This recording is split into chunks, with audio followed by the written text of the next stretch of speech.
Je suis le docteur Gédéon Ballet, je suis médecin, je suis DES de neurologie et cette vidéo est faite à l'occasion de la Journée internationale de l'épilepsie qui est souvent fêtée en fait le deuxième lundi du mois de février, donc le 13 février. Alors l'épilepsie, c'est une maladie cérébrale chronique qui est caractérisée en fait par la répétition de crises épileptiques et une prédisposition cérébrale chronique en fait à générer des crises d'épilepsie.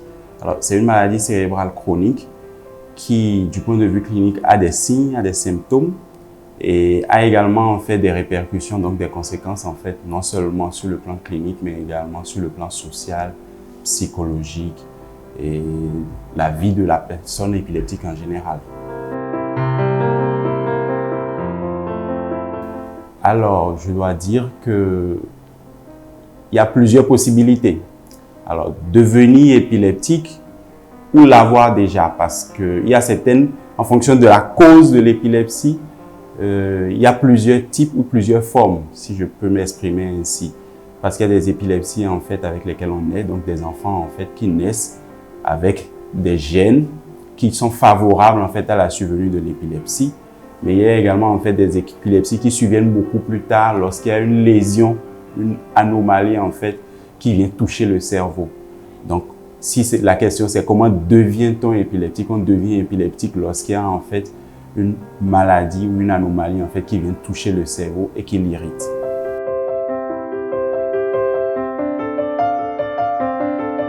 Je sais que beaucoup de personnes ont tendance à faire certains gestes qui ne sont pas forcément de bons gestes. Et ce qu'on connaît d'habitude, en fait, c'est la grande crise d'épilepsie, donc la grande crise tonico-clonique généralisée, où le patient, il perd connaissance, il devient dur, raide, il se contracte et ensuite il y a des secousses. Et ensuite, il y a une petite phase de coma. Et je sais que beaucoup de personnes, en fait, paniquent et ont peur, en fait, de cette crise-là. Et ont tendance en fait à mettre des objets dans la bouche pour éviter notamment en fait que la mâchoire se contracte. Alors la première chose que vous faites en fait devant une crise d'épilepsie, ce n'est pas ça. La première chose que vous faites, c'est éloigner en fait tous les objets qui pourraient traumatiser ou blesser le patient en fait lorsqu'il tombe. Donc vous éloignez en fait les chaises, vous éloignez les tables, vous éloignez les couteaux, tout ce qui pourrait en fait le blesser, vous l'éloignez. Ensuite, vous le laissez faire la crise. Vous ne mettez pas quelque chose en fait pour bloquer sa mâchoire. Vous le laissez faire les mouvements, les secousses. Et quand maintenant, en fait, il y a la phase de coma, maintenant, vous le mettez, en fait, en position qu'on appelle chez nous, en fait, une position latérale de sécurité pour faciliter, en fait, une meilleure respiration. Et ensuite, vous appelez les secours, vous l'amenez à l'hôpital, vous appelez, en fait, un médecin, en fait, qui vient vous voir.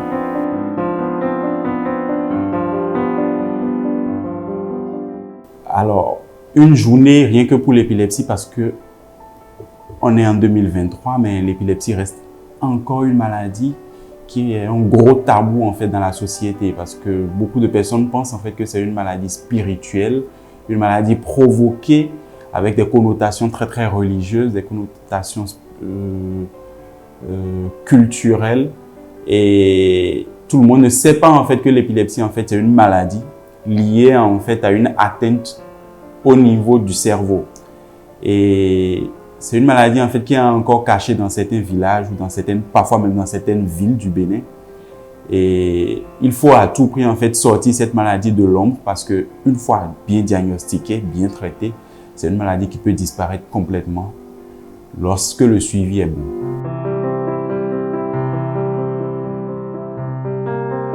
Il faut savoir en fait que les chiffres en Afrique de façon générale et en particulier en fait au Bénin en fait sont rares. Alors, il y a très peu de chiffres. Alors, au moins, nous avons des chiffres de prévalence, notamment en 2015 où le professeur Yonfou en fait avait fait une étude, avait retrouvé une prévalence d'environ 8 pour 1000. Mais dire en fait qu'il y a des chiffres précis en fait pour dire il y a 2 patients, 3 patients, 4 patients en fait, il n'y a pas de grosses études en fait faites en population générale où tout le Bénin en fait a été pris, où on donne en fait une fréquence.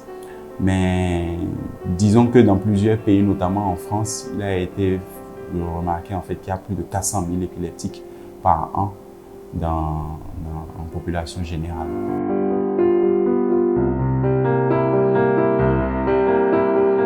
Alors, les causes, il y en a plusieurs. Alors, il faut savoir qu'il y a ce qu'on appelle des causes de crise d'épilepsie et il y a des causes en fait de la maladie épileptique en elle-même. La crise en fait c'est l'épisode qui survient une fois. La maladie épileptique c'est la répétition en fait des crises d'épilepsie. Et parmi les causes de la maladie épileptique, nous avons en fait des épilepsies d'origine génétique, donc en fait qui sont liées en fait aux gènes. Donc c'est un sujet qui naît avec des gènes qui prédisposent en fait à la maladie épileptique. Nous avons également en fait d'autres causes secondaires, donc les causes structurelles comme on les appelle en fait, notamment toutes les lésions qui peuvent toucher, toutes les anomalies qui viennent toucher beaucoup plus tard en fait dans la vie en fait le cerveau, notamment les AVC, les accidents de la voie publique qui peuvent provoquer en fait des saignements au niveau en fait du cerveau, tous les traumatismes, les infections, également les méningites, les encéphalites, donc une infection au niveau en fait des couches en fait, les méninges qui recouvrent en fait le cerveau, qui peuvent être favorables en fait aux crises d'épilepsie. Nous avons également des causes qu'on appelle chez nous métaboliques, qui sont liées à plusieurs anomalies métaboliques et qui favorisent en fait des crises d'épilepsie. Des tumeurs cérébrales dans les causes structurelles, comme je le disais tout à l'heure, en fait, il y a également les tumeurs cérébrales qui vont toucher le cerveau et qui peuvent également favoriser des crises d'épilepsie. Et il y a des causes inconnues, malheureusement.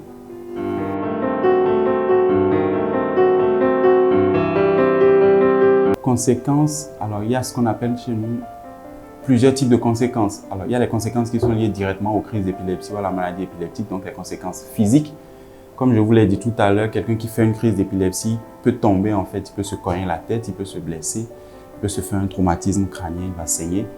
Il peut se casser en fait un os, il peut se luxer l'épaule, il peut se luxer en fait la hanche en tombant, il peut se faire mal. Donc les conséquences physiques des crises d'épilepsie.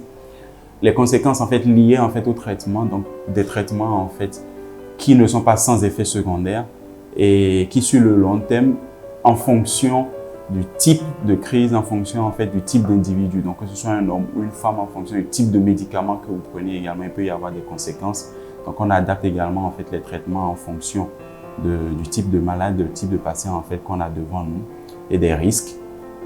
Quand je parle de risques, je parle également de risques liés à la grossesse notamment. Donc la femme enceinte ne prend pas tous les mêmes médicaments antiépileptiques que les autres. L'enfant n'est pas sujet à prendre les mêmes médicaments en fait que le patient adulte ou le patient qui a un certain âge. Et en dehors en fait de ces complications qui sont liées à la maladie ou au traitement, nous avons également les autres conséquences, notamment les conséquences sur le plan psychologique, parce que comme je vous l'ai dit, c'est toujours un tabou. J'ai déjà entendu quand j'étais encore tout petit en fait qu'il fallait pas en fait passer dans le crachat d'une personne épileptique. Alors c'est complètement faux, on n'attrape pas l'épilepsie de cette façon, ce n'est pas une maladie contagieuse. J'en profite pour le dire, ce n'est pas une maladie contagieuse. Et donc les conséquences en fait psychologiques et sociales qui font en fait que le patient épileptique a tendance à être caché par sa famille, à être caché en fait de son environnement parce qu'on a peur de ce que les autres pensent de lui.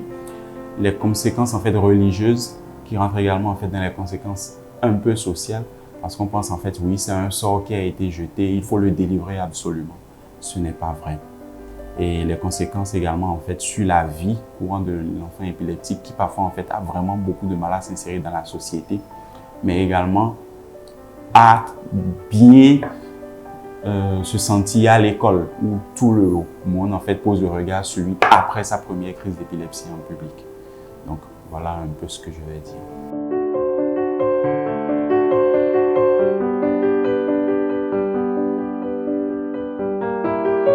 Ma première phrase sera en fait qu'il faut tout faire en fait pour sortir la maladie épileptique, non, pour sortir l'épilepsie de l'ombre. Alors il faut en fait qu'en 2023 et pour les années à venir, que tout le monde sache que l'épilepsie, c'est une maladie traitable. Une maladie qui se traite à l'hôpital, que ce n'est pas un sort qui est jeté. Et savoir que c'est une maladie qui, bien traitée, en fait, peut se guérir, qui, bien suivie, peut se guérir, qui a des traitements qui marchent et qui marchent très bien et qui permettent, en fait, de contrôler la maladie épileptique. Il faut à tout prix faire le point, faire le suivi pour voir en fait s'il y a une cause, la traiter, s'il n'y a pas de cause en fait, mettre également un traitement en fait pour contrôler parce que l'enfant épileptique peut être ministre demain. Et si en fait on ne vous le dit pas, vous ne le saurez jamais. Donc, ce n'est pas une maladie, l'épilepsie en fait n'est pas une fatalité.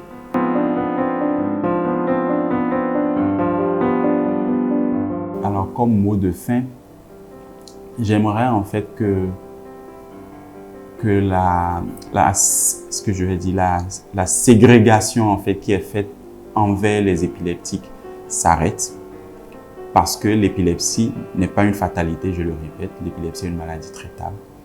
Et dès que vous avez les premiers symptômes, dès que vous avez quelqu'un dans votre entourage qui a des symptômes d'épilepsie, il faut lui conseiller de voir un neurologue. Merci.